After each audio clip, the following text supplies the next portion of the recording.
You are listening to the Keep the Weight Off podcast with Dr. Angela and Marshall, episode number 138. Welcome to the Keep the Weight Off podcast, where we bust all the dieting myths and discover not just how to lose weight, but more importantly, how to keep it off. We go way beyond the food, and we use science and psychology to give you strategies that work. And now your host, Dr. Angela Zechmann. Hey everyone, and welcome back to the Keep the Weight Off podcast. Marcelle's back from her vacation on the East Coast. I can't wait to hear all about it. I have to say, I was watching all the photos come through on Facebook, and it looks like you had an amazing time. I am back. Hi, everybody. Yeah. I had such a good time. I mean, it was bittersweet. There was some parts of it that were emotional because we were there for a memorial for my cousin. Yeah. And so there's a whole history to that. I won't share it on here today, but that was a little bit sad. But I got to meet family members that I'd never met before, and they were so interested in our lives and our podcast. I introduced them to our podcast, and so they will be new listeners. That's wonderful. Very exciting. Yeah. And if you guys are listening over on the East Coast, hi. And it was just the whole trip was just life-changing in so many different ways. Just being at Ellis Island. Have you been to Ellis Island, Angela?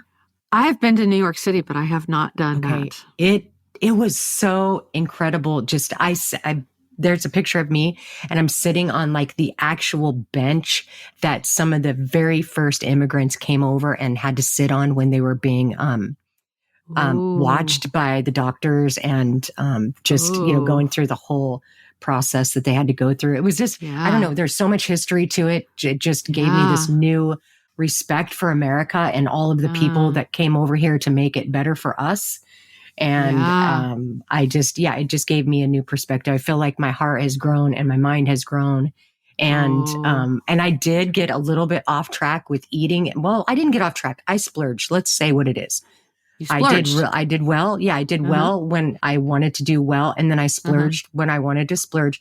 But one thing I'm very proud of is when I got back, I made the most wonderful chicken soup, high in protein, low in carbs. I made it for the whole week so that Rich and I could get right back on track. Good for you. Throw out all the junk. And so that's something that I had a really hard time with coming back from vacation and feeling unmotivated. And so this time I did things a little differently, and I just made things real simple for me. Like I made a really simple soup, and and I'll post it on Sugar and Flour Busters Society. I'll post the recipe for y'all. But I just feel really proud of that. And I feel like motivated and like energized to just get back, on, getting kind of the junk out of my system and feeling better. Yeah. Because, although the stuff tastes well in the moment, it just makes you feel like crap. So I'm just happy about, getting back on track, getting back to work, and all that good stuff. So thanks for asking. And I'm back. Well, I have two things to say. First of all, congratulations, because I know in the past vacations have set you off for months at a time. This didn't happen this time. You got right back on track. And for our listeners, this is part of the stages of learning how to manage this disease, because vacations are really tricky. A lot of people use it as an excuse to have a lot of splurges. And I'm not saying that there's anything wrong with that, but I am saying that sometimes it's really easy to come back and be totally unmotivated and not go to the grocery store and just keep ordering stuff in and grabbing fast stuff and, let your brain get farther and farther and farther into the whole sugar, flour BS that we do. Yeah, this is true. But this time you didn't do it. So congratulations. You got yourself right back on track right away. So wonderful. Yay. I did. Yeah. Yay. Thank you. The other thing I wanted to ask you about is one of our listeners who is also in Empowered Weight Loss noticed that you had talked about going to the East Coast. And so she posted some pictures of her home, around her home in Pennsylvania, some really gorgeous trees. And I was wondering if you saw some awesome fall colors. Not only did we see that, but we have pictures of it, and I will show you them actually I'll post some on Sugar and Flower Busters if anybody wants to see them. Okay, so great. That's where we can connect, and I'm going to show you some of them because it was the most beautiful landscape I've ever seen. The whole landscape was just orange and green and red and so beautiful. We went at the perfect time. We had the perfect weather for the first few days. I mean, it was just such a blessing. Like I said, it was just such a fantastic trip. And so thanks for asking about that. Yes, it was beautiful. And I can't wait to see the pictures of our patient. Is she a patient, you said? She's a client in Empowered Weight Loss. Oh, so yeah. Okay. I can't wait to see. Yeah. Okay, great. Yeah. Yeah, it was great to see that. I have been on the East Coast in the fall and I just can't, it's stunning. It's just really stunning. Now it's beautiful around here too. It's like, we shouldn't be making everybody think that Washington State isn't stunningly beautiful too. Washington State is stunning as well. Yes. So yeah, but that's great. So wonderful. Well, I'm glad you had an awesome time. What I can tell you is we really miss you in the office. So thank you. It's not the same. It's just not the same without our Marshall in the office. Oh, but we make do. Yeah. All right. Well, enough of the chit chat. We gotta get to work here because we're going to be talking about a topic that is actually really, really, really, really, really important. Usually not thought about too much, usually overlooked, but it plays an absolutely critical role in our journey to lasting weight loss. And that topic is sleep. So I've talked about sleep before, way back in podcast number 27. But for all of our new listeners who don't want to go all the way back, I wanted to just do a repeat. It's not really a repeat. It's a new perspective and just more information about the importance of sleep. So I really wanted to just revisit this topic because it is so freaking important. The truth is, if you're not sleeping well, you can't lose weight. So let's talk about this. And let's talk about this is why. A great subject. I'm glad we're talking about this. Yes. Sleep is important. Sleep is incredibly important. Now, I want to talk first about the science of sleep. So you might be surprised to discover that sleep isn't just a time when our bodies are resting. There's actually a lot more going on when we're sleeping.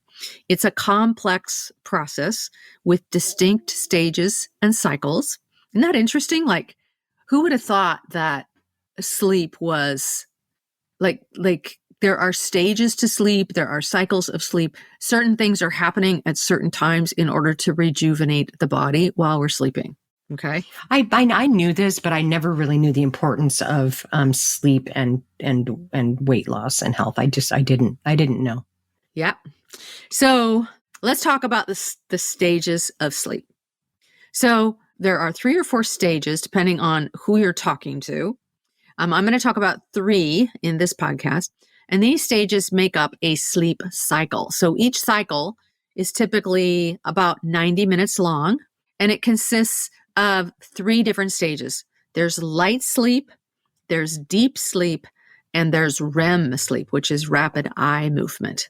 Now, when I have read people talking about 4 stages of sleep, and basically they have like a stage 2, they have light sleep as stage 1, and then they have stage 2, which is the beginning of deep sleep, and then stage 3, which is really deep sleep, and then the REM cycle. Okay? So light sleep is the stage where you're easily awakened. So it's the initial stage. You're just sort of starting to relax, get your heart rates coming down, your breathing is slowing down. When you're napping, you never really get out of light sleep, but it will oftentimes still feel very, very refreshing. So that's light sleep. The next stage is deep sleep. And this is the stage where your body actually does most of its physical repair and growth. So it's a really deep sleep. And it's associated with feeling well rested and refreshed when you wake up. It's the most restorative time of sleep. It's hard to wake up from deep sleep. People are difficult to arouse when they're sleeping deeply. And it's also a time when people can sleepwalk or sleep talk. Have you ever done that? Fortunately, no. I have talked before, but it's super interesting. Sometimes I've woken myself up, but really, yeah. The interesting thing about this stage is that it's restorative. So the pituitary gland, which is a gland inside your brain, is releasing a hormone called human growth hormone, or HGH. And that allows for the repair of cells in your body and for the regeneration of brain capacity. So without enough of this type of sleep, you're not going to get enough of the HGH production, and you're not going to have the cellular repair and the brain regeneration that is associated with this part of sleep. So super, super important that you're giving yourself enough time to sleep that you're able to get into the deep sleep stage. Then the last stage is called REM sleep, and that's rapid eye movement. This is when most of our dreaming occurs. And this stage of sleep is also essential for cognitive functions. So when I say cognitive, I mean functions that happen in the brain, like consolidating memories and learning things. So Marshall, have you ever gone to bed like completely confused about something and then you wake up with this crystal clarity about it? Has that ever happened to you? Actually, I don't know. I mean, I don't really sure. No, not anything I can like really think of. Okay. Well, have you done it? Oh yeah. Yeah, absolutely. Really? Yeah. Crystal clarity. It's like you go to sleep, you're totally confused, you're not sure what's going on, or you've been trying to memorize something and you wake up the next day and it's like, bam, it's all there. So, okay, wait a minute. Now I can think of something, because when I've like learned a new job, been in a new job position and learning all these things, and I feel like I'm at like my wit's end and I'm just not going to get it and I just want to quit. Then I think like I'll go to sleep and then all of a sudden I wake up one day and it all just kind of clicks. Is that what we're talking about? That's what we're talking about. Okay, yeah. there. Yeah. Okay. So what's going on is during REM sleep, the new connections are being made in our neural pathways, and we're learning and consolidating our memories, and we're making sense of things that are going on in our world. Isn't that interesting? So yeah, this is really interesting. Yeah. So if you've ever heard, just sleep on it. Have you heard that before? I have heard that before. Yes. My grandma used to say that all the time to me. Well, there's a good reason for that. And it's because it actually helps. Sleeping on it helps. So, okay. Yeah. So now I'm starting to understand her wise words. Yeah. Mm-hmm. All right. So let's talk about how much sleep do we need? The recommended amount of sleep for adults, generally somewhere between 7 to 9 hours a night. However, I want to note that individual sleep needs can vary a lot. Some people may feel their best with 7 hours of sleep.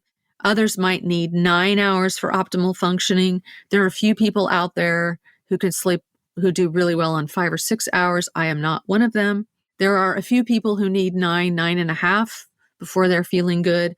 So that's important to understand. Like, needs vary, but the 95% of people do their best between 7 to 9 hours of sleep. So here's a question. How many hours of sleep do you think the average American gets? Any idea, Marshall? Yeah. So just off the top of my head, I would say like 6. 6. Yeah.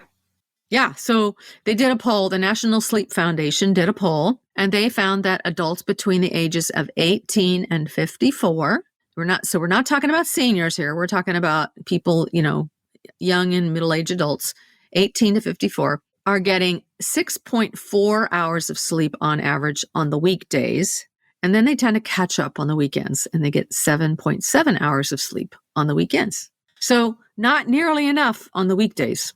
And I want to point out, we're just talking about the duration of sleep. When we're talking about the number of hours of sleep, we're not really talking about sleep quality. And that's also really important if you want to be well rested and keep the weight off. So most of us are not getting enough sleep. Important thing to understand. And what happens when we don't get enough sleep, other than not getting enough HGH production? Remember, that's the human growth hormone remember which stage that gets produced in? In the second stage? The second stage, yeah. Perfect. Yeah. Okay. So it turns out that it's really awful for us to be missing sleep or to struggle with poor quality sleep. It's really, really awful. Chronic sleep deprivation can have a wide range of negative consequences on both physical and mental health. So first off is weight gain and obesity, exactly what we're trying to avoid here, right? And this is because insufficient sleep can disrupt hormones like leptin, which tells our brains that we are full and that we have enough fat. And so we're not getting enough of that. And it increases ghrelin, which is a hunger hormone. So there's an increased appetite and there's cravings for high-calorie foods. So your body feels hungrier more often and doesn't know when to stop eating. So that's one reason why people who don't get enough sleep struggle with weight gain and obesity. Does that make sense, Marshall? Yeah, I was just thinking that this makes a lot of sense. I have felt that in my own life. I have felt that, me when too. I don't get enough sleep, I'm just hungrier. Me too. The next thing is that poor sleep can impair glucose metabolism. So that's blood sugar metabolism. And it makes you more insulin resistant. And that increases your risk of diabetes, type 2 diabetes. So you become more insulin resistant and your insulin levels run higher. And we've talked a lot on this podcast about how insulin stores fat. And so this is definitely not what we want to have happen, right? So poor sleep, not enough sleep causes an increased risk for insulin resistance, which leads to overweight and obesity and the risk for diabetes. Sleep deprivation is linked to an increased risk for heart disease, high blood pressure, other cardiovascular problems. So that's not good. Another consequence of sleep deprivation is cognitive impairment, which means you can't think well. So have you ever had those days where you just didn't get good sleep and you're like trying to process information, like somebody's asking you for a phone number or they're asking you for your credit card number and you're like, you can't even figure out what the numbers are, right? It's just like, you just can't do it. So your memory's poor, you can't concentrate, you can't solve problems, and it's just hard. It just makes life hard. Mood disorders are another consequence of sleep deprivation. So depression, anxiety, irritability, emotional instability. Think about how awful it feels when you're not well rested. So I've suffered from that. Yeah. Remember that HGH production allows for cellular repair and growth. If you're not getting enough sleep, you can end up with an immune system that is not as strong as it should be.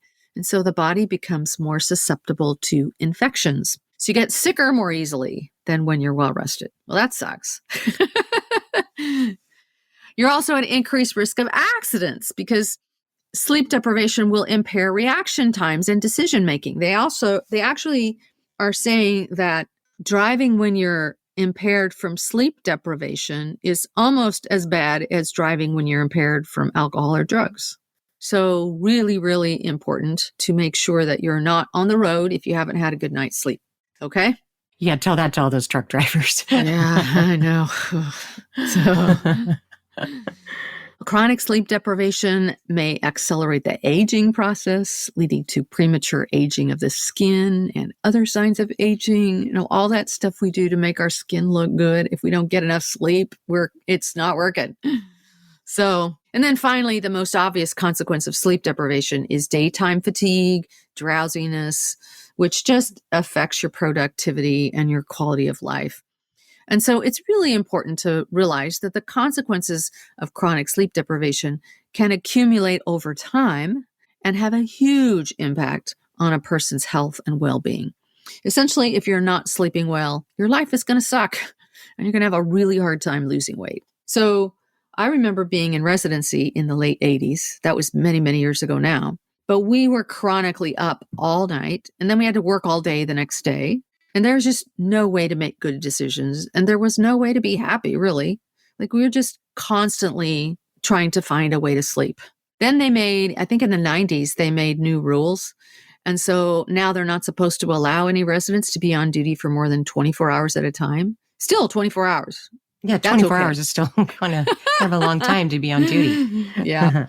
But, there's such a work ethic in medical residencies that I really don't think these guidelines are very well followed, especially in surgical residencies. And what I can tell you is that life is just miserable for these poor people. You just can't wait to be done with it. It's awful. Yeah, it sounds awful. Yeah. So again, we want to make sure that we are getting enough sleep. So the studies have shown that insufficient sleep can lead to weight gain and make it more challenging to maintain a healthy weight. But why? Why is that? Well, I talked about the insulin resistance piece. I talked about the hunger hormones. I kind of wanted to go through some studies to explain. So you're more likely to have an increased appetite for high calorie and carb rich foods. So this was a finding of a 2004 study in obesity research, as well as a 2009 study in the journal Sleep. And they've also done studies on the effects of sleep deprivation on the brain's reward center. So this is super interesting because it turns out that sleep-deprived people have a stronger reward response to food with more desire for junk. And people who don't get enough sleep have higher activation of the reward centers in response to food cues. So if you don't get enough sleep, it's like your brain gets turned on times 10 when it sees a donut. Ordinarily, you'd be able to say, screw the donut, not interested. But when you're not getting enough sleep, you're all over it and you're going to eat it. Okay. So this is a really consistent finding across many different studies. So researchers have also discovered that just one night of sleep deprivation can cause the brain to have a really strong response to food and images. So high-calorie foods are just way more appealing and healthy foods are way less appealing. And that's after just one night. So that, up until now, I've kind of been talking about chronic sleep deprivation, but just one night of sleep deprivation can do this to you. It's not just about feeling more hungry when we're sleep deprived. It's also about what we're choosing to eat. So we just have to recognize that, if you're staying up all night working, it's really hard to not reach for these high sugar, high calorie snacks. Our brain is almost demanding it of us. Does that make sense? Yeah, it definitely makes sense. Yeah. This reminds me of as we've been talking about this, about some of our patients that really struggle, that work in the medical field, our nurses. Let's shout out to our nurses. Shout out to the nurses. Yeah. Especially when they work, the night shift, the graveyard shift, they struggle so much with weight loss and just making good decisions about food choices. And plus, I don't know why it is this way, but it is this way in the medical field, especially, working over at the hospital. People bring them treats a lot. And so when they walk into the break room and they're tired and they're up all night and, they didn't bring anything, you have donuts sitting in there, and all the temptations. And so we do hear this a lot. So we do know that our friends in the medical field really struggle. Yeah, it's not just the nurses, it's the respiratory therapists. It's all the people all the medical field the workers. EMS people, like everybody who is up at night taking care of other people in the emergency rooms, in the fire stations, in the 911 call centers. We have patients in all of these areas, and the respiratory therapists, just and IV or everybody who's up at night is really. They just have OB nurses. I keep thinking of all these different people. I know. That's why I was just thinking, me too. We appreciate each and every one of you. We appreciate all of you. And we understand that your brains are tired and it's really hard to stay away from the junk when your brains are as tired as they are. So super important I always try, whenever I hear about somebody who's on the graveyard shift, I always say, how long have you been on the graveyard shift? And is there a way to move out of that and into a day shift? Because it does affect your health in major, major ways. So I think that I have made a pretty good case for getting really good sleep. And I actually think it's one of the most important things that we can do is to prioritize sleep. So let's get practical. You ready to get practical? Yeah, let's get practical. How can you improve your sleep hygiene and prioritize sleep as a part of your weight loss journey? I've got a few tips. You ready for some tips? Great. Yeah, let's hear them. All right. Tip number 1. I always say this. Establish a consistent sleep-wake cycle. This is hard, okay? Try to go to bed and wake up at the same time every day even on weekends. This is going to help to regulate your body's internal clock. It's so interesting because there's this phenomenon called social jet lag. And I've talked about that before. This means that you've got a different sleep-wake cycle on weekends compared to weekdays. And this can really mess with our circadian rhythms because it's like crossing 2 or 3 time zones every weekend. And that can make it harder for our bodies to release fat. So to the best of your ability, go to bed at the same time every night and wake up at the same time every morning, whether it's a weekday or whether it's a weekend day, and that will go a long way towards helping you out. The second tip is to create a bedtime routine, okay? Don't expect yourself to just go crawl into bed and fall right asleep. You want, especially after you've been watching the news or after you've been watching a Bang Bang Shoot 'em Up show or some sort of murder mystery or what Marshall likes to do, which is listen to true crime podcasts. It's my guilty pleasure. Sorry. It's like, I don't know how you can sleep at all with all of that stuff running through your head. So want to make sure that you're engaging in calming activities right before bedtime. So read a book, take a warm bath, practice relaxation techniques like deep breathing or meditation. You don't want to be doing anything that's going to hype your nervous system up right before you go to sleep. You want to kind of tell your brain, it's time to calm down now. It's time to shut it down.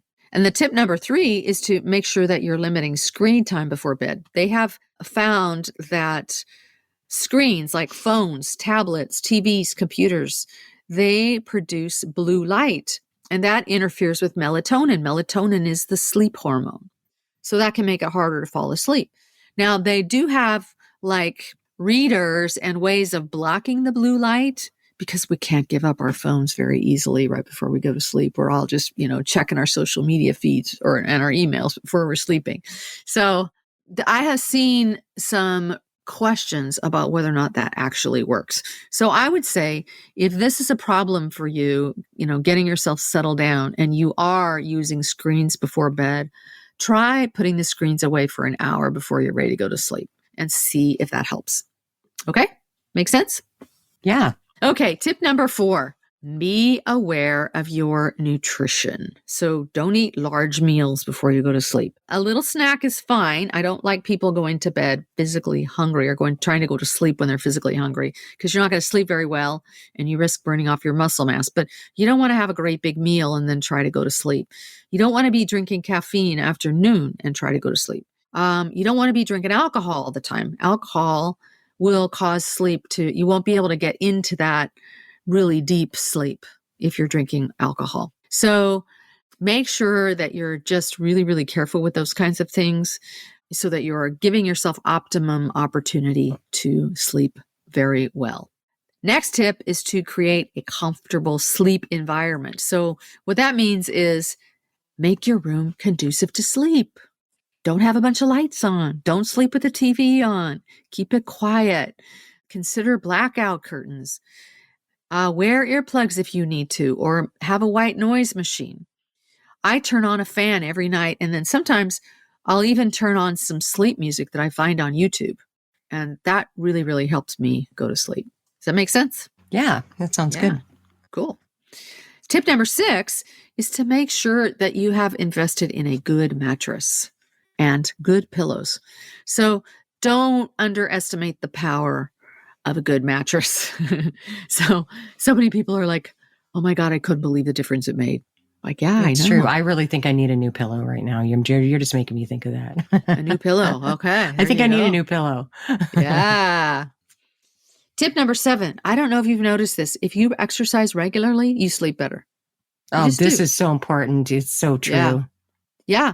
And you don't exercise because you're wanting to burn calories so that you can lose weight. You exercise for your mental health and because it helps you sleep better, helps control blood pressure. Lots of wonderful things that exercise does. And one of those things is to improve your sleep quality. But don't go and, run for a half an hour and then try to go right to sleep. I do know a few people who can do that. I know a few people who can. Not for me either. So I have to. Exercise energizes me way too much. So I do it in the morning. Me too. Okay. Tip number 8 is manage stress. So if your brain is running around like a crazy person with all kinds of thoughts, it can sometimes be hard to turn it off so that you can go to sleep. So you want to practice stress management techniques like meditation. I cannot overemphasize the power of meditation. Progressive muscle relaxation. You know what that is? Where you start, you're laying in bed and you start at your feet and you tense those muscles up and then you relax them. And then you move up to your calves and you tense those muscles up and then you relax them. So you just keep, go all the way up your body, and each muscle group you tense it and then you relax it. I never get farther than my calves and I'm out. It works really, really well. Yeah. So you could, sometimes we're just having a hard time because we're just worrying about things that are going on. So I've heard that you can actually create a worry box. So you just write your worry on a piece of paper, whatever it is you're worrying about, and you put it in a box with a lid and you just let it go. And you just say, okay, subconscious mind, you're going to work on this overnight while I'm sleeping, and I'm not going to worry about it tonight. It's time for sleep. And then you see what kinds of things that your subconscious mind has been able to put together, during that REM sleep. Remember, that's where I'm going to try this. This sounds interesting. Mm-hmm. Yeah. You never know what can happen. Right. Okay. Tip number 9 is if you wake up in the middle of the night, please don't look at the time. If you sit there and stare at the clock, that's going to just make everything 10 times worse. Oh my God. Now it's 20 minutes that I haven't slept. Now it's 30 minutes that I haven't slept. Now it's an hour. Now I've been up for 2 hours. That doesn't help at all. So if you wake up in the middle of the night, do not look at the clock. If you find that you just absolutely can't sleep, do a quiet activity, read a book or something like that, and and wait until you get tired again and go back to sleep. But do not check the time. Okay, drives people crazy. And then my last tip number 10, manage noise. So if noise is a problem, consider using earplugs or a white noise machine to drown out all that disruption. If the noise is coming from a partner who snores, this is where you really are going to need to advocate for yourself. Okay. You need to be sleeping in different rooms if you have a partner that snores. And this can be a really, really sensitive topic for people because nobody likes to be told that they snore. And of course, they don't realize they're doing it because they're asleep. But remember that snoring is a sign of sleep apnea. It's not a character flaw, and it needs to be diagnosed and treated. But in the meantime, if your partner is stubborn and won't get treated and won't sleep in a different room, then it's up to you to take charge of your own health and sleep somewhere different from them. Okay. So again, that's a sensitive topic, but that happens a lot. I hear these stories a lot, and I just really want to empower all of our listeners to advocate for yourself. You deserve a good night's sleep, even if you have a partner that snores. Okay. So Marshall, do you have any tips that I didn't think of? No, I'm not. I think you covered all of it. I just feel like now that we're talking about this, I think that I've kind of slacked on some of my sleep hygiene. So this is great that we talked about this. It's given me like a new attitude. They always say the teacher teaches what they need to remember themselves. So yeah, right. I'm in the same boat. So yeah. Sleep is just so important. So yes, it is. All right. So those of you who are listening, be sure to experiment with these tips and find out what works best for you, because we're all different. It's called sleep hygiene, and improving your sleep hygiene can lead to better sleep quality and better sleep duration, increased energies during the day, and you're just going to feel way, way better. So again, I can't overemphasize enough the importance of sleep. So do you have anything else you want to add, Marshall, before I wrap things up? That is it. I think that you covered everything. Okay. So that wraps up our podcast for today. I hope that you've gained valuable insights into the profound connection between sleep and weight management. Remember, a good night's sleep is not just essential for your overall well-being, but also a powerful tool in your journey to lasting weight loss. If you have any questions about any of this, or you want feedback, don't hesitate to reach out to us. Just send an email to info@journeybeyondweightloss.com. If you are a member of Sugar and Flour Busters Society, we do post links to the podcasts in Sugar and Flour Busters Society. You can always ask questions in the comments to the podcast link too, or make comments on the podcast. That'd be fine too. So that is all for today, and we'll see you all next week. Take care. Bye-bye. All right. Goodbye, everybody. Hey, if you really want to lose weight and keep it off for good, your next step is to sign up for Dr. Angela's free weight loss course, where you're going to learn everything you need to get started on your weight loss journey the right way. Just head over to journeybeyondweightloss.com/free course to sign up. Also, it would be awesome if you could take a few moments and write a review on iTunes. Thanks, and we'll see you in Journey Beyond Weight Loss.